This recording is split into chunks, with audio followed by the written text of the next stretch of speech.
مساء الخير عيني، شلونكم؟ اليوم راح اسوي برجر الدجاج. عندي هنا بصل راسين وثلاث فصوص ثوم وملح وبهارات البرجر. وهاي صدر الدجاج طبعا غسلته ونقعته بخل وقطعته هاي القطع وشلت الزوائد من الدهون. وهاي المثرامة راح الماكينة اثرم بيها. الما عند الماكينة محضرة الطعام عادي ينثرم صدر الدجاج، يعني مو مثل اللحم. أنا قبل كان ما عندي وأثرم بيها محضرة الطعام، يعني عادي يثرم. هاي راح أثرمه كله وبعدين يعني أشكله. اللي يحب يسوي هم كباب دجاج هم يثرمه ويخليه بالفرن شوي هم كلش طيب. وطبعا هاي صحي وأنظف بالبيت، أنظف من البرا ما نعرفش خاليلها. هاي أظل ثرمه كله. هنا أنا أدخل يعني مرحلة شوية لحم وشوية البصل والثوم. هاي خلصته، راح أضيف له. هنا أنا ضفت له زيت شوية لأن ما عندي لي يعني يراد شوية ويالية مال غنم الثرمو وياها. ما عنده عادي يحط زيت عادي. هنا البهارات البرجر وملح، الملح حسب الرغبة، شوية عجنة بالبهار والملح. وبعدين أضيف له بقسم، عندي بقسم مطحون، هذا أشتري جاهز يعني مو أنا مسويته. والما عنده يخلي صمونتين يبسهن ويثرمهن بمحضرة الطعام أو الطاحونة، وعادي يضيفه لهذا البرجر. للكبة مال البطاطا هم هذا يحتاج البقسم. أنا دائما أشتري جاهز من الليدل وسعره يعني مناسب رخيص مو غالي. هاي أبدي أشكلهن. التشكيلة انتو حسب الرغبة. عندي هنا طبعا هاي مال لبن فارغة، وهذا الكيس الغذائي راح أشكلها بيه. شوفوا حتى لو انتو سووها بالإيد مو إلا يعني بهاي الشغلات. هاي أشكلها على الخفيف طبعا، أخليها. وهنا كبيرة ومن قليتها ما صارت يعني شلون يعني كشت أو صارت صغيرة، لا تبقى نفس كبرها. لأن ليش المواد احنا نخليها كلها يعني لحم، ما ضايفين شي. هاي ورق الزبدة قطعته على مود ما تتلاصق بالمجمدة أو بالثلاجة من تفرزوها. هاي القطعة شكلها ما شاء الله كبيرة وحلوة، وسويتها هم صغار يعني مو كلها كبار. وطلع هذا الكيلو وين الصدر يعني ببركة والله، يعني كلش هواي. صار يمكن 41 42 قطعة، يعني سويت كبار وصغار.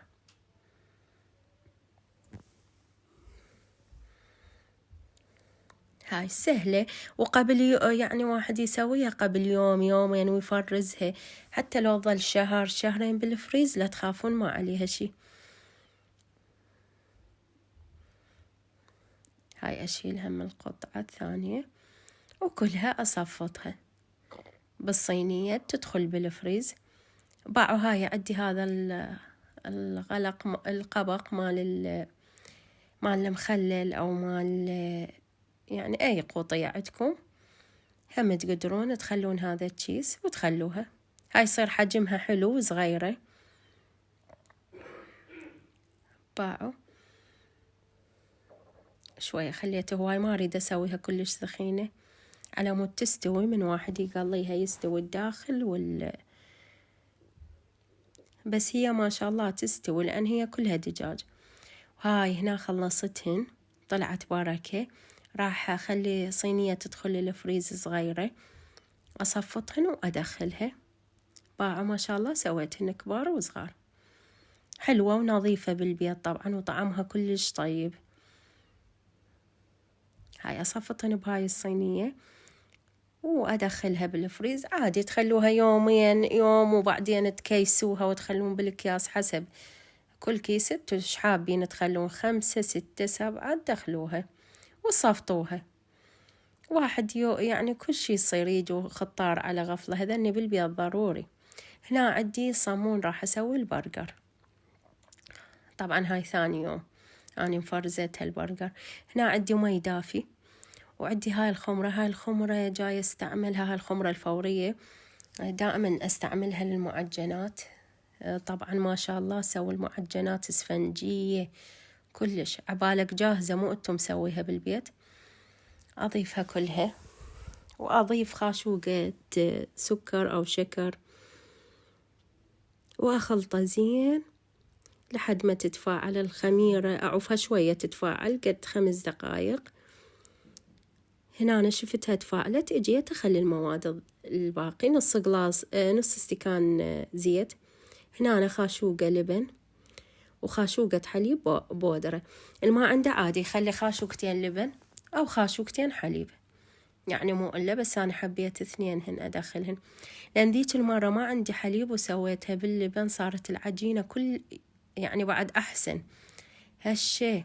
عبالك يعني ما تاكلون صمون، عبالك شرك، طعمه كلش طيب. هنا أنا أبدأ أعجن. عندي هنا كيلو طحين، وعندي كيس مفتوح بيه قد نص قلاص، هم راح أضيفه وياه. وها هي أعجنه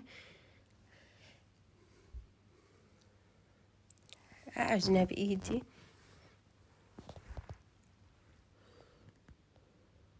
المي يعني أضيفه شوية شوية، لأن تعرفون كل طحين ياخذ، أكو طحين ياخذ هواي مي، أكو أقل، يعني الطحين ما له قياس للمي، انتو عينكم ميزانكم. هنا أنا الملح بهالمرحلة يلا ضفت الملح على مود، يعني دائما الملح أوفو آخر شي من شي بخميرة، لأن الخميرة ما تتفاعل إذا رأسا تضيفون الملح. عجنة عجن زين. هنا أنا خلصته، راح أخليه يختمر وبعدين أشكله. هاي بكيس غطيته، وراح أغطيه شوية أخليه يرتاح ساعة نص ساعة. ما شاء الله اختمر باعوا. هنا أنا جبت ورق زبدة والصينية تدخل للفرن، وأشكله دوائر. تعرفون ما البرجر إلا دوائر، أنا أولادي من أسوي برجر لازم هذا الصمون وياه، فدائما أسوي.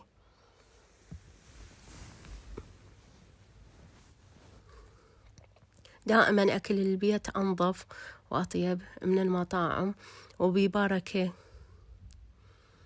هنا أنا راح أغطيه أخليه يرتاح فد 10 دقايق وأدخل الفرن. هنا من نتفاعل وشفت شلون يعني أجيب حليب شوية خففه بمي وأمسح. ما عنده حليب بيضة أضيف له سمسم، أو تعوفوا سادة، أو أضيفوا له حبة البركة حسب الرغبة. ما شاء الله باعوا. هنا أنا طلع، راح أغطى عليه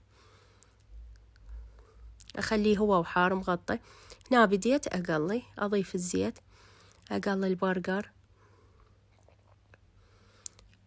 باعوا.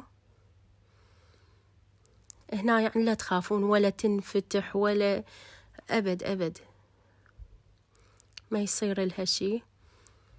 وباع قلت أحطها على مود، يعني هسه قلت شلون عبالك مثل الجاهزة تصغر، بس باع حجمها ما تغير ما شاء الله، لأن ليش كلها لحم، يعني ما ضايفي لها إضافات. الجاهزة ترى كل شي يضيفوا لها، ما نعرف طحين ما أعرف.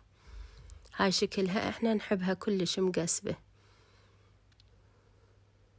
وهاي القطع الصغار هم راح أبدي أقلي بيهن. هاي أطيب غدا أطيب عشاء وأحسن من المطاعم. والله يا بنات مال المطاعم كله يعني مو طيب وما تعرفون شخالين بيه. فدائما انتي يعني سوي بالبيت وفرحي أولادك، تسوي هاي الأكلات مال المطاعم كلها. هساني حتى ما يحبون أكل المطاعم، لأن أنا موفرت لهم دائما هاي الأكلات أسويها لهم،